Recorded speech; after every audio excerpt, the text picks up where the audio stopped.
Hello everyone, this is AndresRestart, and today we are talking about how this past Indie World plus Nintendo Direct Partner Showcase had many very odd or strange Nintendo Switch 2 hints.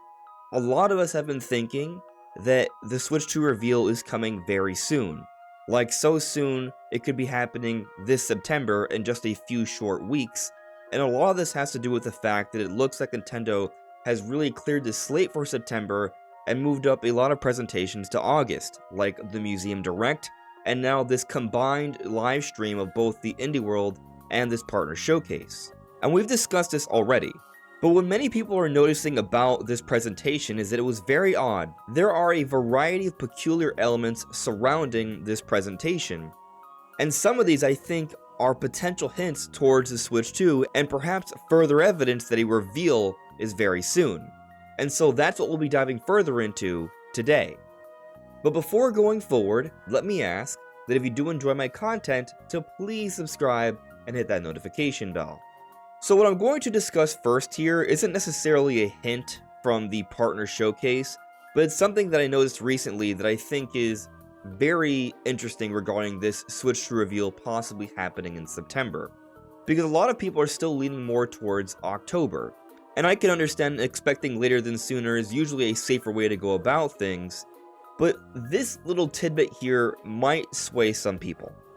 So when we go back to October 2016, the day that Nintendo revealed the Nintendo Switch 1 with the NX trailer, that first look, Tom Phillips, the editor-in-chief of Eurogamer, had some things to say regarding the NX, and just a reminder about the different things about the console before the actual reveal of the console later that day.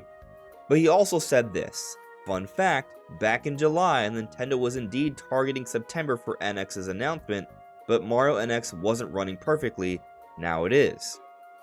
So this is interesting because it shows that Nintendo at one point did plan on a September reveal for Switch 1, and this notion that October was always going to be the time, well, maybe that's not the case, because according to Tom Phillips, they wanted to do it in September. So now looking at things this time around, where we're sort of expecting a similar sort of reveal to release window, not exactly the same, but similar, maybe September is a bit more likely than people are giving it credit for. Maybe September is what Nintendo would have ideally have wanted for the Nintendo Switch 1, and maybe this time for Switch 2, they're going to be able to do that. Just some food for thought there. But now on to some of the oddities of this Nintendo Direct Partner Showcase, and how it might be hinting a little bit more towards Switch 2. So the big closer of the Partner Showcase was Yakuza Kiwami. This kind of game is a fairly ambitious game that many people would not expect to run relatively well on the Nintendo Switch, but here we have this trailer that's been announced, it's coming, and it looks like a pretty good version on Nintendo Switch. But this announcement is actually even more surprising, because the head of this developer behind Yakuza, Masayoshi Yokoyama, said that the Yakuza series isn't a good fit for Nintendo Switch. This is a little while back, yet here we are, and Yakuza has been announced for Nintendo Switch. So all of a sudden, the tune has changed. The Yakuza series is apparently a good fit for Nintendo Switch. So what has happened? Why is this now happening? What's the change? Well, there's an interesting rumor from Nash Weedle that's being pointed out here. So Nash Weedle, someone who has talked about Nintendo leaks in the past and has gotten a variety of things right, but also some things wrong, so of course take it with a grain of salt, but they said starting gun, next stop. And they're essentially pointing out how there is a Yakuza game just announced for Nintendo Switch, but when we go back to last year, they said, Leak Express, a change of direction for the Yakuza series. Despite producer Masayoshi Yokoyama stating that the Yakuza series clashes with the Switch's image in Japan, they will be released for Nintendo's next console. A bundle will be revealed at console launch. So, this is interesting for a few reasons. This is perhaps adding a bit more credibility to Nash Weedle. So recently we've come back to discussing some of the leaks from Nash Weedle because they were able to talk about a Mario and Luigi game coming out in a way that would surprise us, and that ended up being Mario and Luigi Brothership. So it seems like maybe they could be getting some things right here for whatever reason, and now with this recent Yakuza announcement for Nintendo Switch 1, considering that Yokoyama had told us that the series isn't a good fit for Switch, and that here Nash Weedle said that Yakuza would be coming to Nintendo Switch 2, there might be something going on here, because he was indicating that there was a change in perspective regarding Yakuza and the Nintendo Switch family. The Switch 2 shouldn't really be that different from Switch 1 outside of being more powerful. In terms of developers wanting to get their games on there, we would assume, right? The whole point behind Yokoyama is that the image of Yakuza doesn't fit the family-friendly image that he had of the Switch. So it seems like Nash Weedle was privy to some information regarding the future of the series, and this does seem to be some level of evidence that maybe he's onto something here, and we're going to have a Yakuza collection come to Switch 2 early on. But we might have another hint for an early Switch 2 game. And technically, this isn't something that was in the Direct, but rather it was something that was not in the Direct. And that's Call of Duty. So you may already be aware that Microsoft and Nintendo has signed a 10-year deal to bring Call of Duty over to Nintendo. And in case you didn't know, Microsoft now owns Activision, the makers of Call of Duty. But the thing about Call of Duty is that these are big AAA games that would be very hard to get running on the current Nintendo Switch. So the expectation is that these games would be starting on the Nintendo Switch 2. But this is where things start to get a little weird. So Necrofelipe noticed that Call of Duty of Brazil was following different Brazilian Nintendo influencers. But where things get even stranger is that we actually see right here, there's evidence from My Nintendo News, a screenshot of the eye emoji, in response to posts on the Nintendo Partner Direct. The official Call of Duty Brazil account was putting eye emojis. And this has since been deleted. It's no longer there. Here, Necro is pointing it out. This post is no longer available. This official Call of Duty account was following several Nintendo influencers, was responding with eye emojis in response to a partner direct, seemingly hinting at something Call of Duty being there, but we've now seen the partner showcase. Nothing was there. And I'm aware there's supposed to be a Call of Duty Next event today, and from what I can see, nothing has been announced regarding a new Call of Duty game for Nintendo Switch. So it's looking like there is no Call of Duty coming to Nintendo Switch 1. But why might they have done this, and why did they delete the tweet? Well, the theory is, the reason this happened is because Call of Duty is coming to Nintendo Switch 2, the announcement is soon, and there may have been some confusion regarding this presentation and another presentation that could be happening just a few short weeks from now, where there will be something Call of Duty. And this is actually something I've been talking about lately. The Nintendo Switch 2 first look trailer, that first trailer we're going to see a Switch 2 that may showcase the hardware and some people playing it with some first party Nintendo games, but also some key third party games. One of those key third party games could be Call of Duty. And I think it makes a ton of sense. Firstly, the relationship between Nintendo and Microsoft is stronger than it ever has been, and with that first Switch 1 trailer, we did see Skyrim, a Bethesda game, a company that's now owned by Microsoft.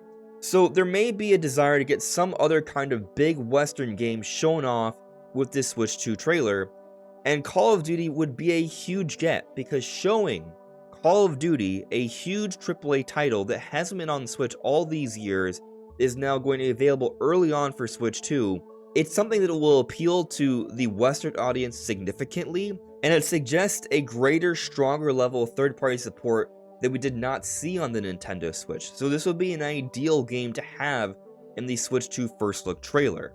So all these shenanigans surrounding this Call of Duty account on Twitter might be hinting at something like this. But let's now talk about another exciting game that we saw during the partner showcase. And this game might be my game of the show. I'm not sure. It's between this or the Castlevania Nintendo DS Remaster Collection. But the game I'm talking about here is Star Overdrive. When I saw a thumbnail on Nintendo's YouTube page today, I was like, wow, that looks like it's trying to evoke something big, massive, impressive.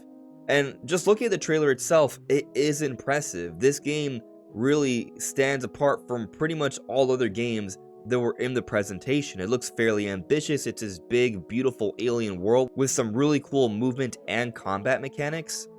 I'm very interested in this game, and it's a game that's coming out sometime in 2025. We don't know exactly when, just in 2025, when we're expecting the launch of the Switch 2. Now, there's been a lot of discussion that the Switch 2 may have a variety of cross-gen games, or at least some enhancements of Switch 1 games, and we also widely believe that there's going to be backwards compatibility. So there's a solid chance there are going to be some Switch 1 games that will also have some bit of a run on Switch 2. So I think this Star Overdrive game might be a cross-gen title. And from what we can glean here, it looks like this is currently a Nintendo Switch exclusive. But I took a look at something here. I went to Caracol Game Studios' website. This is the studio behind Star Overdrive, and I looked at some of their other games, like Okunoka. When I click on it, it takes me to Nintendo's listing of Okunoka. It's a cheap eShop title. Okay, like it looks like a fun, pretty game, cool, but this is definitely nothing like Star Overdrive. But then I took a look at this other game they had on here, 2021 Moon Escape, and this game has seemingly some impressive looking visuals as well, but for the most part it's pretty simple. It's being played on a Game Boy, which is very cool, but it's also a cheap eShop download as well. So these games aren't like big ambitious titles, but Star Overdrive, when you click on it, it doesn't take you to Nintendo's page where there's a small price with an eShop listing. No, this is its own dedicated website coming 2025. It's a beautiful imagery here. It's got some nice animation. Here they say, speed into the unknown. Explore the massive world on your hoverboard at lightning speed. Face multitudes of enemies and epic bosses. Use your key star powers in creative ways to solve world puzzles and shrines to progress and better yourself. And this game just looks awesome. It's an ambitious title. And sure, maybe it's just an ambitious title for Switch 1. But if it is, this is one of the most ambitious, dedicated Switch 1 focused titles we have seen from a third party. And I kind of think that this is something that's likely also coming to Switch 2. The timing of it just seems very peculiar to me. Coming out in 2025, this is the first time that this studio is putting out such a big, ambitious effort when their prior works have been far more simple.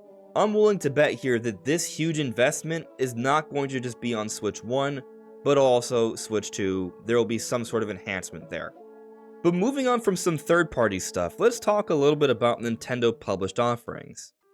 Because people were hoping we might see something from Nintendo in this partner showcase. A partner showcase is about third-party partners. However, Nintendo has, at times, shown games that they are publishing that are being made by third-party developers, so more of a collaborative effort.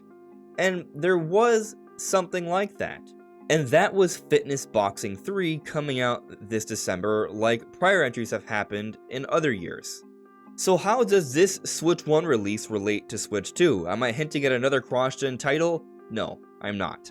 What I'm getting at here is that this is a Nintendo published title for December. This partner showcase, as we've discussed before, is very likely going to be the presentation that's talking about a mass amount of games for Switch 1 in this part of the year. Whenever there's a partner showcase, that is the direct for that period of the year. There's not going to be a September direct, at least based off how they've handled things with the aftermath of all prior partner showcases. They had all these different announcements they need to make regarding third parties. There's not going to be a whole bunch more to satisfy a general direct with also first-party Nintendo games for this part of the year, especially now that we consider that they've dated games all throughout this year, all the way until January.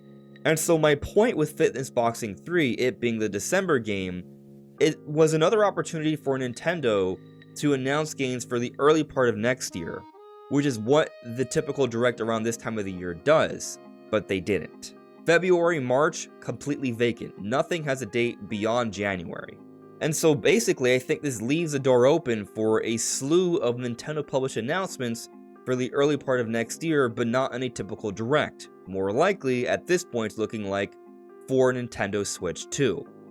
But continuing this train of thought of this transition, something else I noticed about this partner showcase, and the Indie World, just this overall combined presentation, is that there was an increased amount of shadow dropped announcements, several, which we've gone multiple before, but there was a lot this time.